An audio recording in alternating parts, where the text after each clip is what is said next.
Hey YouTube, it's the test lead, and today's video is quiet quitting in the QA and tech field. Should you do it? First off, if you're new to my channel, please subscribe.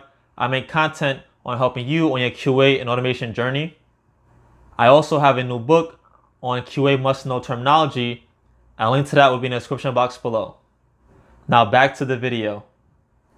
The Great Resignation was one of the biggest trends in the past couple of years, where people in all industries were mass quitting from their jobs. But what happened to the people who remained at their jobs? Well, a certain portion of them quiet quit, which was another secret trend that's coming to light now. This video will cover what is quiet quitting, the risk of quiet quitting, and possible alternatives for quiet quitting. So first off, what is quiet quitting?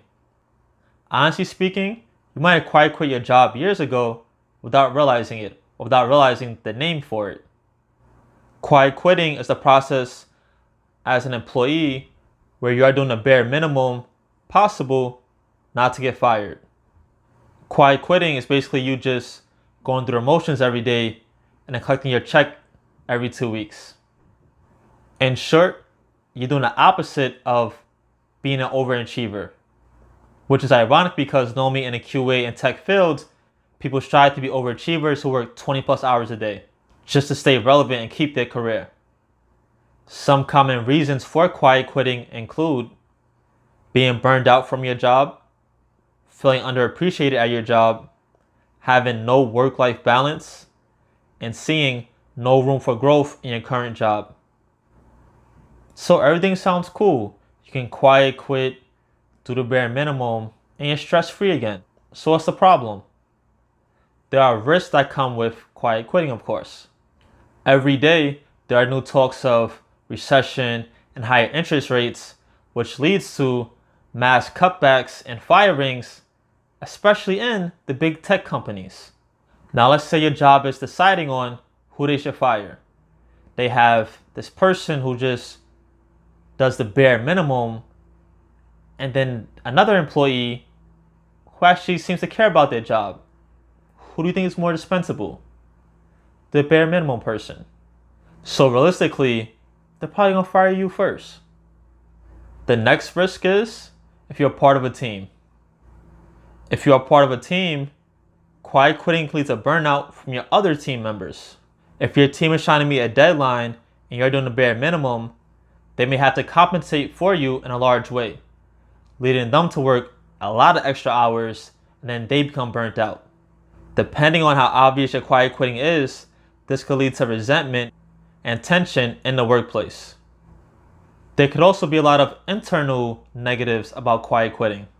If you are someone who normally tries very hard at everything that you do, you may start to feel guilty. You may also start debating if you should apply quiet quitting principles to other parts of your life, leading you to feel overall unmotivated.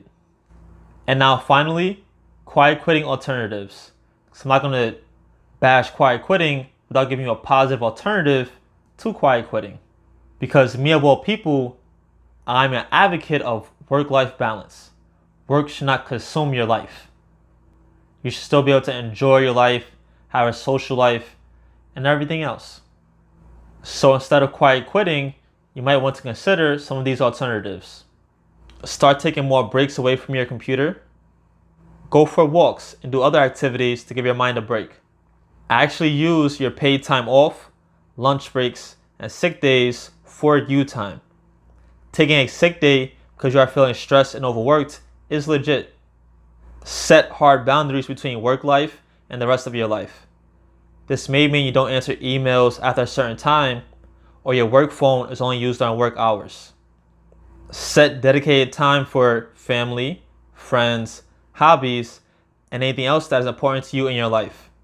And finally, and most importantly, communicate to your supervisor or boss. They may have no idea and be oblivious to how you actually feel, especially because they may also be getting burnt out and be overwhelmed in their current role. So communicate with them. Have a sit down and maybe come to a common ground. Never assume anything about anybody else. And that's it. If you found this video helpful at all, please like, share, and subscribe. If you have any questions, comments, or concerns, or suggestions for future videos, please leave them below. And most importantly, don't forget to learn something new today.